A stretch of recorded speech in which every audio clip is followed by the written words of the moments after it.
बिस्मिल्लाहिर्रहमानिर्रहीम। आज हम पैसिव वॉइस के बारे में बात करेंगे एंड एक्टिव वॉइस। तो मैंने यहाँ पे एक चार्ट ड्रा किया है, आप इसे आपको पता चल सकता है कि हमारे पास 12 टेंसेस हैं और 12 टेंसेस में 8 टेंसेस का पैसिव वॉइस पॉसिबल है और बाकी जितने टेंसेस हैं मतलब 4 टेंसेस जो रिमेनिंग टेंसेस है उसका पैसिव वॉइस पॉसिबल नहीं है। तो लेट्स टेक स्टार्ट।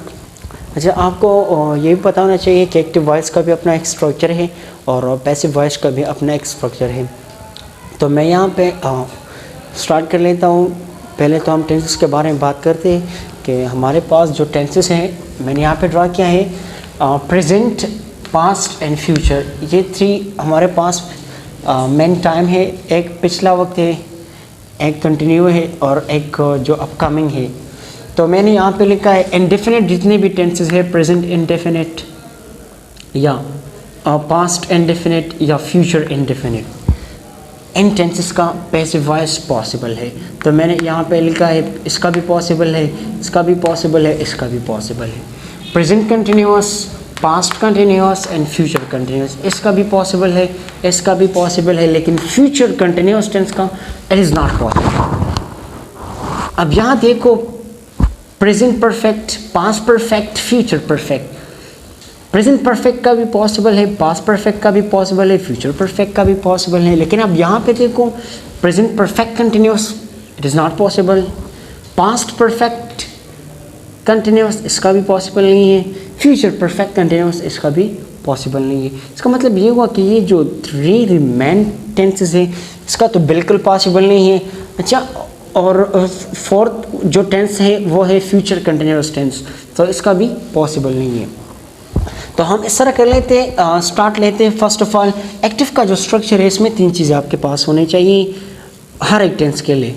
सबसे पहले तो सब्जेक्ट का होना बहुत ही लाजमी है एंड देन वर्ब, जो भी वर्ब है बाद में पता चलेगा, यह बेसिक स्ट्रक्चर है। And last one is object, very important. मैं यहाँ पे स्टार्ट कर लेता हूँ सिंपल प्रेजेंट टेंसेस से, मतलब प्रेजेंट में प्रेजेंट इंडेफिनिट टेंस से स्टार्ट करना चाहता हूँ, क्योंकि यहाँ पे मैंने पहले इंडेफिनिट की बात की है तो जाहिर सी बात है हम पहले इंडेफिनिट से स्टार्ट कर लेते हैं। Present indefinite, past indefinite and future indefinite. यहाँ पे देखो मैं स्टार्ट ले रहा हूँ, प्रेजेंट इंडेफिनिट टेंस है। तो प्रेजेंट इंडेफिनिट टेंस के लिए क्या होना चाहिए, इसका हमारे पास जो पॉजिटिव फार्मूला है मैं यहाँ पे लिखता हूँ। इसमें सबसे पहले सब्जेक्ट का होना लाजमी है, फिर अब वर्ब, लेकिन first form of verb plus object. और बाकी रूल्स का तो आपको पता ही होगा कि वही रूल्स हैं ES, और मैं यहाँ पे वो रूल्स भी मेंशन कर देता हूँ, CH SH OX SS। इसके साथ आपने ES पुट करना है। मेरे ख्याल से आपको पता होगा इन टेंसेस के बारे में, बार मैं एक थोड़ा बहुत हिंट दे देता हूँ। फॉर एग्ज़ाम्पल यहाँ पे सब्जेक्ट सिंगुलर है, सिंगुलर सब्जेक्ट है, सिंगुलर सब्जेक्ट के साथ आपने क्या पुट करना है, और इसके बाद जो वर्ब आता है, लेकिन वर्ब फॉर एग्ज़ाम्पल CH या SH OX एंड SS इन लेटर से वो वर्ड ख़त्म होता है, तो इसके साथ आपने ES पुट करना होगा। यहाँ मैं पॉजिटिव की तरफ जाता हूँ और लिखता हूँ for example subject first form for plus object. तो मैं यहाँ पे एक एग्जांपल लिखता हूँ, आई प्ले क्रिकेट। आप अब यहाँ पे देखो आई प्ले क्रिकेट, ये जो स्ट्रक्चर है ये सिंपल प्रेजेंट टेंस का स्ट्रक्चर है। अब मैं दोबारा जो स्ट्रक्चर लिखता हूँ वो मैं passive voice of simple present tense लिखता हूँ। पैसिव वॉइस में क्या होना चाहिए, तो वही ऑब्जेक्ट आगे लेके आना है। तो मैं यहाँ इसके सामने लिखता हूँ ऑब्जेक्ट आगे लेके आओ, जो भी ऑब्जेक्ट है प्लस। यहाँ पे देखो इसको आपने कंटिन्यू टेंस में तब्दील करना होगा, लेकिन with third form of verb. Third form of verb plus bye and plus object pronoun, object pronoun या ऑब्जेक्ट प्रोनाउन, ऑब्जेक्ट प्रोनाउन। अब यहाँ पे देखो मैं यहाँ पे लिखता हूँ आई प्ले क्रिकेट। यहाँ पे सबसे पहले आपको पता होना चाहिए कि सब्जेक्ट यहाँ पे क्या है। आई सब्जेक्ट का पता चला, वर्ब का पता चला, एंड क्रिकेट इज ऑब्जेक्ट। यहाँ पे देखो क्रिकेट आगे लेके आना है क्योंकि ये ऑब्जेक्ट है, जाहिर सी बात है स्ट्रक्चर के मुताबिक cricket is third form of play जो है वो है प्लेड, बाय लगाया। अब यहाँ पे देखो आई है, आई का जो ऑब्जेक्ट प्रोनाउन है वो है मी, मी है, तो मैं यहाँ पे भी लिखता हूँ क्रिकेट इज प्लेड बाय मी। यह पैसिव वॉइस हो गया।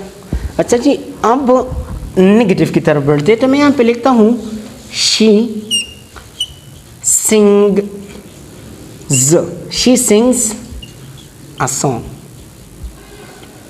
Negative, she does not, she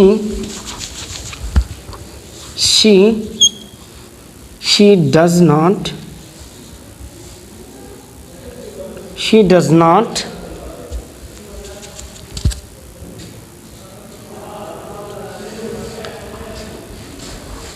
अच्छा, अब नेगेटिव में देखो she does not sing a song।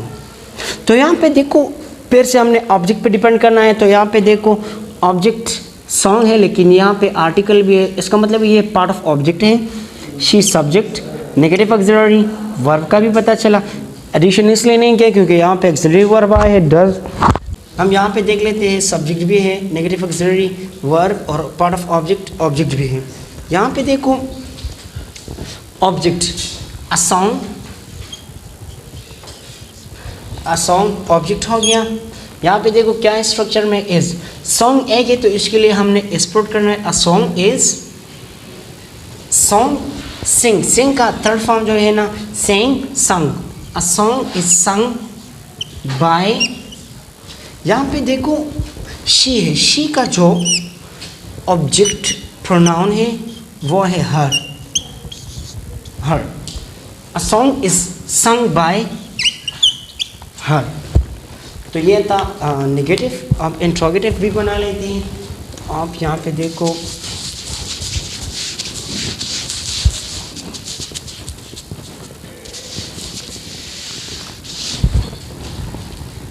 अच्छा जी, इंट्रोगेटिव में यहाँ पे लिखता हूँ for example do I play cricket, question mark, do I play cricket. अब ये एक जो स्ट्रक्चर है इसको पैसिव में तब्दील करने के लिए यहाँ पे देखो डू जो है टेंस में देखो इसको आगे लेके आना है एज ए मार्को, तो मैं यहाँ पे सर कर लेता हूँ। इसका भी स्ट्रक्चर मैं दोबारा लिख लेता हूँ क्योंकि हम इंट्रोगेटिव सेंटेंस के बारे में बात कर रहे हैं। इंट्रोगेटिव का स्ट्रक्चर भी वही है, is, am, are, object, third form of verb plus by plus object pronoun and question mark. यहाँ पे देखो डू आई प्ले क्रिकेट, तो मैं यहाँ पे लिखता हूँ इज, एम, आर है तो क्रिकेट जो है सिंगुलर है तो इसके लिए मैं एक्सपोर्ट करूँगा इज क्रिकेट, ऑब्जेक्ट भी पुट किया। अब यहाँ पे देखो वर्ब, वर्ब का थर्ड फॉर्म लगाना है, प्ले का थर्ड फॉर्म जो है प्लेड है, इस क्रिकेट प्लेड। फिर इसके बाद बाय लगाना है, बाय। यहाँ पे देखो आई है, आई का ऑब्जेक्ट प्रोनाउन मी है, is cricket played by me and question mark. तो ये था passive voice of simple present tense. और फॉर एग्जांपल डब्ल्यूएच क्वेश्चन में आते हैं, यहाँ पे एग्जांपल लेता हूँ why do you watch, why do you watch drama, question mark. अब इसका पैसिव फॉर्म जो आपने बनाना होगा ये वही स्ट्रक्चर है, सिर्फ आपने यहाँ पे डब्ल्यू एच पुट करना होगा। फॉर एग्जांपल वाई तो एज इट इज़ आएगा क्योंकि यह WH क्वेश्चन है। सो WH क्वेश्चन क्योंकि हम चेंज नहीं करते। वाई ड्रामा सिंगुलर है, ये ऑब्जेक्ट है and it's singular. Why is drama, object को आगे लेके आओ। Why is object drama, third form of verb of watch, third form of verb of watch जो है वॉच्ड है। Why is drama watched by you का जो ऑब्जेक्ट प्रोनाउन है, इसका ऑब्जेक्ट प्रोनाउन भी यू है। Why is drama watched by you and question mark. So ये था सिंपल प्रेजेंट टेंस का पैसिव वॉइस। का मतलब ये है कि हर एक टेंस का यही फार्मूला है। हम इसके बारे में बात की है, यानी सिंपल प्रेजेंट टेंस जिसको हम कहते हैं।